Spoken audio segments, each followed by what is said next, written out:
Fala pessoal, bom dia, boa tarde, boa noite, dependendo da hora que vocês estão vendo esse vídeo aí. Hoje a gente vai falar de um tema bem interessante, né, que são concepções erradas sobre a teoria da evolução e os processos evolutivos.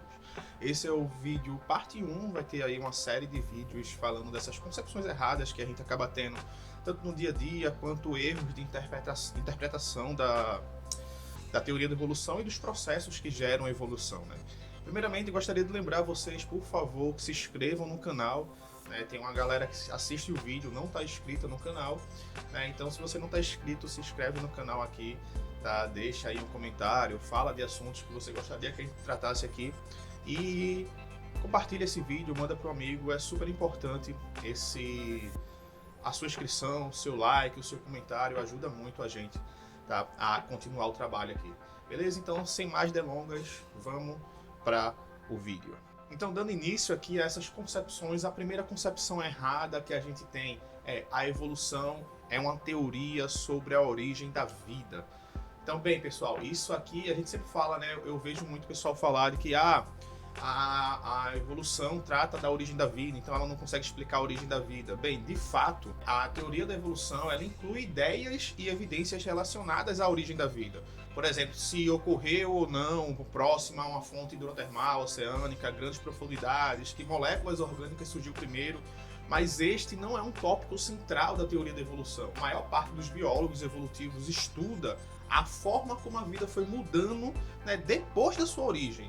Independentemente de como a vida começou e depois se ramificou, diversificou, a maior parte dos estudos sobre a evolução é focada nos processos. Então a teoria da evolução ela não trata sobre a origem da vida. Eu quero saber a teoria da evolução, quem estuda evolução, os processos evolutivos, a vida precisa já ter existido para os processos evolutivos ocorrerem. Então a gente não está tratando aí da origem da vida, e sim de como a vida mudou ao longo dos anos. Um outro erro, a teoria da evolução implica que a vida tenha evoluído e continue a evoluir de forma aleatória ou ao acaso. Bem, a sorte e o acaso influenciam a evolução e a história da vida de maneiras muito diferentes. No entanto, alguns mecanismos evolutivos importantes não são aleatórios, e estes tornam todo o processo não aleatório. Por exemplo, considere que o processo de seleção natural que resulta em adaptações características dos organismos que parecem se adequar ao ambiente em que eles vivem, né? Por exemplo, uma flor e o seu polinizador, a coordenação, né, de respostas imunitárias contra agentes patogênicos, capacidade de ecolocalização dos morcegos. Estas incríveis adaptações claramente não aconteceram por acaso. Elas evoluíram através de uma combinação de processos aleatórios e não aleatórios. O processo de mutação que gera a variação genética, ele é aleatório, tá? Mas a seleção, por exemplo, a seleção natural descrita por Darwin, ela não é aleatória. A seleção favorece variantes mais capazes de sobreviver e se reproduzir. Por exemplo, para um polinizador se defender de agentes patogênicos, né, ou se orientar no escuro, por exemplo, ao longo de muitas gerações de mutações aleatórias, a seleção não aleatória, então ela vai criando adaptações complexas. Dizer que a evolução acontece por acaso é ignorar metade toda a história. Então a gente vai ter que a evolução ela é feita de processos aleatórios e processos não aleatórios. Tá? Então é um erro dizer que a evolução toda por si só ela é aleatória. A gente vai ter ali processos não aleatórios envolvendo principalmente seleção natural em cima dos organismos. Um outro erro comum é a evolução resulta num processo, né, de evolução através de que os organismos estão sempre melhorando, ou seja, sempre se aperfeiçoando. Isso também é um erro, tá? Então, o importante mecanismo evolutivo, a seleção natural, resulta na evolução de aptidões de sobrevivência e reprodução melhorada. No entanto, isto não significa que a evolução é um progresso sempre para melhorar. Por várias razões. Primeiro, a seleção natural não produz organismos perfeitamente adaptados ao seu ambiente. Muitas vezes permite a sobrevivência de indivíduos com uma variação muito grande de características, indivíduos que são apenas suficientemente bons para sobreviver. Logo, não são sempre necessárias alterações evolutivas para que uma espécie persista. Muitos organismos, por exemplo, como músculos, fungos, tubarão, né, alguns mamíferos marsupiais, né, mudaram pouco fisicamente ao longo do tempo, mesmo passando por várias, aí a gente tem milhões de anos desse organismo. Um segundo ponto, há outros mecanismos evolutivos que não causam alterações adaptativas. Por exemplo, mutação, migração e deriva genética. Já falei deles no vídeo anterior aqui.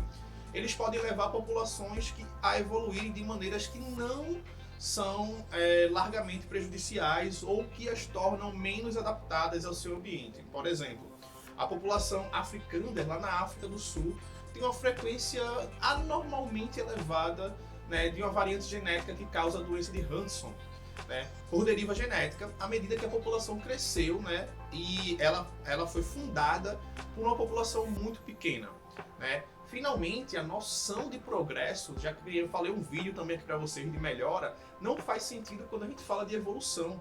Alterações climáticas, mudanças no ambiente, invasões de novos competidores, né, fazem com que um organismo desenvolva ou não características benéficas numa situação ou não. E eles podem estar mal equipados para sobreviver a essa mudança, né, quando o ambiente muda. E mesmo que a gente focasse num único ambiente e habitat, a ideia de como medir progresso, né, melhora, é enviesada pela nossa perspectiva, né, pela perspectiva do ser humano. Da perspectiva de uma planta, por exemplo, a melhor medida para o progresso pode ser a capacidade de realizar fotossíntese. De uma aranha pode ser a eficiência do sistema de transferência de veneno, né? E de um humano a capacidade cognitiva. Então é tentador a gente olhar para a evolução, né, com uma grande escala progressiva, como o Homo sapiens a emergir ali no topo de uma hierarquia da vida. Mas a evolução produz uma árvore, não uma escada, né? Se a gente pensar numa árvore, a gente é apenas mais um dos ramos nessa árvore. Então, se a gente é só mais um ramo nessa árvore, então a gente não está pensando numa escada, né? Escada é que a gente está pensando ali num topo, algo assim do tipo. Mas, quando a gente está falando da evolução, a gente precisa pensar como uma árvore, que cada espécie é uma folhinha.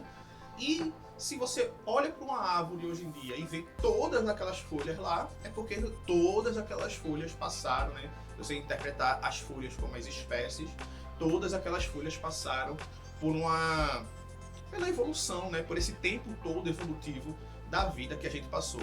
E não uma escada onde eu tenho um superior ao outro. Um outro erro é, os organismos podem evoluir durante o seu tempo de vida, né?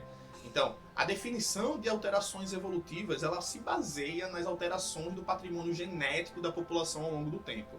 São as populações e não os indivíduos, né, que evoluem, que mudam e, consequentemente, geram novas características. Alterações que ocorrem num indivíduo durante o seu tempo de vida pode ser de desenvolvimento. Por exemplo, o macho de uma ave que cresce com uma plumagem mais colorida quando atinge a idade adulta sexual. Pode ser causadas pela forma como o ambiente afeta um organismo. Por exemplo, uma ave que perde as penas porque está infectada de parasita. No entanto, estas mudanças não são causadas por alterações genéticas. Apesar de ser útil, né, de haver uma forma útil de alteração nessas características que vai interferir na forma como aquele indivíduo está relacionado com o ambiente, o indivíduo em si ele não evolui. Quem não gostaria de ter uma variante genética, por exemplo, que dê resistência à malária quando fosse passar as férias em algum lugar que tem malária?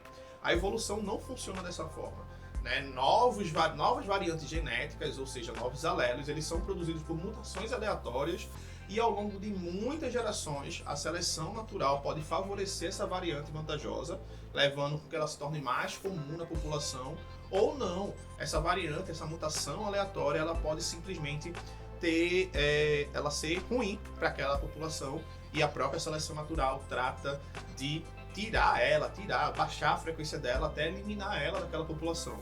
Ou às vezes é apenas uma mutação neutra, é uma mutação que não deixa nem aquela população mais adaptada ao ambiente, mas também não prejudica a adaptação daquele indivíduo para aquele ambiente, tá? Então é um erro achar que o indivíduo evolui, quem evolui é a população. Um outro erro comum é achar que a evolução apenas ocorre de forma lenta e gradual, tá? A evolução ela ocorre de forma lenta e gradual, mas também ela pode ocorrer rapidamente. E a gente tem vários exemplos de uma evolução lenta e gradual, por exemplo, a evolução gradual das baleias, né, a partir de um mamífero terrestre ancestral, né, inclusive bem documentada no registro fóssil, mas também a gente sabe que de muitos casos de uma evolução muito rápida, né? Por exemplo, temos o registro fóssil detalhado que mostra como algumas espécies de organismos unicelulares, né, chamados de foraminídeos, evoluíram novas formas no piscar de olho geológico. Uma outra coisa também que é importante é que lento e rápido para a gente é uma coisa, para a evolução é outra. Né? Da mesma forma, a gente pode observar episódios de evolução rápida acontecer ao nosso redor o tempo todo. Né? Ao longo dos últimos 50 anos, a gente observou esquilos evoluírem e desenvolver novas épocas reprodutivas em resposta às mudanças climáticas já. Né? Uma espécie de peixe adquirir resistência a toxinas despejadas no rio. Né? Uma série de micro-organismos, principalmente as bactérias, evoluir e desenvolver resistência a novos medicamentos. Tá? Então a gente tem aí diversos exemplos de que a evolução é muito rápida. Né? Então a gente tem diversos fatores que podem favorecer a evolução rápida, população pequena, né? Tempo de geração curto, grande mudança na condição ambiental, desde que aquela população tenha características que resistam a essas mudanças ambientais. Né? Então é importante essa característica de resistir, né? De ter a característica, mesmo que seja uma pequena parte da população. Imagina um exemplo que eu tenho, né? O exemplo da bactéria é o melhor que tem. A gente tá com uma bactéria no nosso corpo e ela tem uma característica, né, várias características de tamanho, ou seja, de alguma resistência ao antibiótico, e a gente toma um antibiótico errado, por exemplo. Né? Então a gente mata grande parte das bactérias, mas aquela pequenininha ali que é mais resistente a uma pequena quantidade, ela sobrevive e ela se reproduz muito mais. Então a gente tem aí uma evolução muito rápida da bactéria em resposta a essa mudança no ambiente, no caso da entrada do antibiótico, né? Então, e aí também tem uma questão de que quando a gente olha para o que é lento e o que é rápido na nossa concepção de uma vida muito curta, que é a vida humana, a gente tem uma disparidade muito grande do que é lento e do que é rápido para questões evolutivas. Por exemplo, 20 mil anos, né? Eu vou botar nem 20 mil, outro exemplo, 12 mil anos, né? Quando o homem, mais ou menos, extinguiu ali grande parte da megafauna na América do Sul. Isso é muito rápido no tempo geológico, né? As preguiças gigantes, por exemplo, teve em algumas partes do mundo os últimos indivíduos a serem, principalmente que estavam em ilha, né? Os últimos indivíduos a serem extintos tinham 3 mil anos, foi há 3 mil anos atrás. A gente ainda tem efeito no meio ambiente, né, como frutas grandes. Eu falei do abacate num vídeo aqui semana passada aqui no canal, né? A gente tem efeito ainda dessa megafauna que se encontrava aqui na América do Sul, tá? Então, lento e rápido é muito complexo quando a gente tenta comparar o que é nosso humano, a nossa percepção de tempo, com a percepção de tempo que deveria ser aplicada no termo evolutivo. Mas, citei aqui os exemplos da bactéria, a gente consegue inclusive encontrar exemplos de evolução acontecendo no nosso tempo humano, como as bactérias, por exemplo. Então, um outro erro que eu vejo o pessoal falando é porque a evolução é lenta, os seres humanos não conseguem influenciar. Bem, a evolução pode, né, ela por vezes ocorre de forma rápida, como eu falei anteriormente. E uma vez que os seres humanos muitas vezes causam grandes alterações no ambiente, somos frequentemente os instigadores da evolução de outros organismos. Aqui estão apenas alguns exemplos, né, de evolução causada por ações humanas. Várias espécies evoluíram devido às mudanças climáticas, né? Populações de peixes evoluíram devido às nossas práticas pesqueiras, por exemplo. Insetos como percevejo ou pestes agrícolas evoluíram para resistência aos nossos pesticidas. Bactérias, vírus do HIV e outros parasitas que provocam malária, por exemplo, né, evoluíram a resistência dos nossos fármacos. Então a gente tem uma série de exemplos onde a evolução é rápida e a influência do ser humano na evolução desses outros organismos. Um outro erro comum, né, a deriva genética ocorre apenas em populações pequenas. Tem um vídeo aqui um pouco mais longo, vou ver se eu deixo ele aqui nos comentários, né, explicando o que é a deriva genética. Mas bem, a deriva genética ela tem um efeito maior em populações pequenas, tá? Mas o processo ocorre em todas as populações, grandes e pequenas. A deriva genética ela ocorre porque, devido ao acaso, os indivíduos que se reproduzem podem não representar exatamente o patrimônio genético de toda a população. Né? Então são indivíduos ali que não representam todo o pool genético da população, que se reproduzem muito mais. Por exemplo, numa geração de uma população de ratos de cativeiro, os indivíduos de pelo castanho podem se reproduzir mais do que os indivíduos de pelo branco, fazendo com que a versão do gene que codifica o pelo castanho aumente na população. E isso não necessariamente é porque beneficia a sobrevivência, né, mas apenas devido ao acaso, foi os indivíduos que mais se reproduziram. O mesmo processo ocorre em populações grandes. Alguns indivíduos podem ter a sorte de deixar muitas cópias do seu patrimônio genético nas gerações seguintes, enquanto outros podem ter o azar e deixar menos cópia. Isto faz com que a frequência, né, de diferentes versões de um gene sofra flutuações, né? Ou seja, ela deriva. Essa deriva significa flutuação de uma geração para outra. No entanto, uma população grande, né, na população grande, as alterações das frequências de um gene de uma geração para outra tende a ser um pouco menor, né? Tende a ser pequena, enquanto nas populações pequenas essas alterações tendem a ser muito maiores. Independentemente do seu impacto ser maior ou menor, a deriva genética ela ocorre sempre, em todas as populações. E é igualmente importante ter atenção, né, que a deriva genética atua ao mesmo tempo que todos os outros mecanismos evolutivos, como a seleção natural e a migração, por exemplo. Um outro erro comum é os seres humanos não estão evoluindo. Atualmente, os seres humanos são capazes de modificar o ambiente com tecnologia. A gente inventou aí tratamento médico, práticas agrícolas, né, e estruturas econômicas que alteram significativamente os desafios da reprodução e da sobrevivência, né, que a gente enfrenta.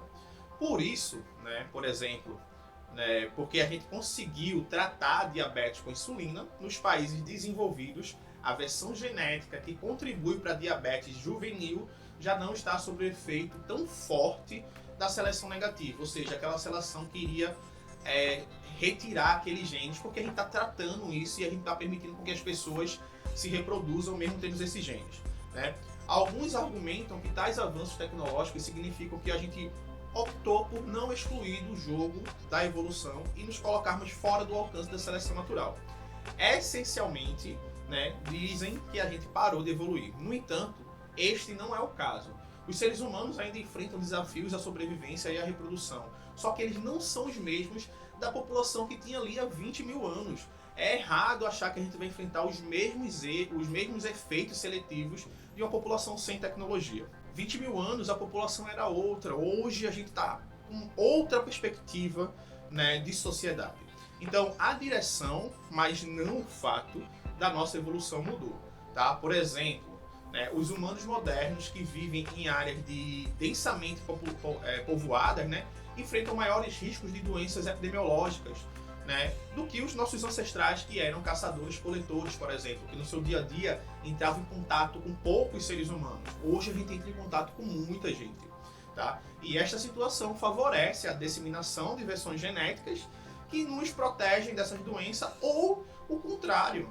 Então aí tem vários pesquisadores que descobriram, por exemplo, muitos desses casos de evolução humana recente. Tem aqui uma série de evidências dessa evolução humana recente e de adaptações que nos permitem que os seres humanos consigam viver em altitudes elevadas, por exemplo. Evolução recente dos traços genéticos que protegem contra a malária. Evolução recente da tolerância à lactase, né, ou à lactose em seres humanos. Então a gente tem uma série de exemplos que mostram que o ser humano continua evoluindo, mas que a pressão e a direção, né, da seleção natural ela mudou, não é a mesma que os ancestrais enfrentaram, né, há 20 mil anos atrás ou há 50 mil anos atrás, por exemplo. Um outro erro comum da evolução, né, as espécies são entidades naturais distintas, com uma definição clara e são facilmente identificáveis por qualquer pessoa. Isso é um dos maiores erros que a gente tem na biologia, inclusive, né? Muitos de nós estamos familiarizados com o conceito biológico de espécie, que define uma espécie como um grupo de indivíduos que realmente, né, ou que potencialmente acasalam-se entre si na natureza. Esta definição pode parecer lógica e exata, e para muitos organismos, por exemplo, os mamíferos, funciona muito bem. Mas em inúmeros casos é difícil de aplicar. Por exemplo, muitas bactérias elas vão se reproduzir de forma assexuada. Nestes casos, como se pode aplicar o conceito biológico de uma espécie? Muitas plantas e alguns animais produzem híbridos na natureza, mesmo se a maioria deles não se cruzam com indivíduos do seu próprio grupo. Então a gente tem um grupo onde a maioria se cruza entre eles, mas alguns formam híbrido. Então, deverão os grupos que ocasionalmente hibridizam em áreas específicas ser considerados da mesma espécie ou de espécie distinta? O conceito de espécie ele é confuso porque a gente, né, humano, tenta inventar conceito, né, para facilitar a nossa compreensão da diversidade do mundo. Não inventar, mas colocar a natureza em caixinhas, né? E é difícil aplicar o termo de espécie em todos os grupos biológicos em diferentes partes da árvore da vida, que não é nada discreta, tá? Quando a gente olha para a evolução, quando a gente olha para a árvore da vida, a gente não tem caixinhas propriamente dito. Então a gente, por exemplo, tem uma série de espécies que elas são morfologicamente diferentes, mas geneticamente muito parecidas. E a gente tem uma série de espécies que morfologicamente é parecida, mas geneticamente é muito distante. Então a gente tende a sempre querer encaixar, né, a biodiversidade, a vida em caixinhas, mas em termos evolutivos, né, não funciona muito bem essas caixinhas para todos os nossos grupos. Beleza? Então, pessoal, esse foi a primeira parte dos conceitos errados de evolução, dessas concepções erradas sobre a teoria da evolução e esses processos evolutivos. Esse é o vídeo parte 1. Eu vou trazer um vídeo parte 2 agora, daqui a 2 semanas. O roteiro já está pronto, tá? Mas se você curtiu, deixa seu like aqui, deixa seu comentário, compartilha esse vídeo com alguém, tá? É sempre importante vocês compartilharem o vídeo, se inscreve. Tem uma galera assistindo os vídeos, né? Eu tava olhando as métricas do YouTube, tem uma galera que não está inscrita, se inscreve, compartilha esse vídeo, deixa seu like, deixa um comentário, comenta aqui embaixo o que você achou, né, do vídeo, ou concepções erradas que você já ouviu falar da teoria da evolução. Isso é muito importante para dar continuidade aqui ao trabalho. Beleza, pessoal? Fico grato pela atenção de vocês, para quem chegou até aqui ao final do vídeo. Um grande abraço e até a próxima.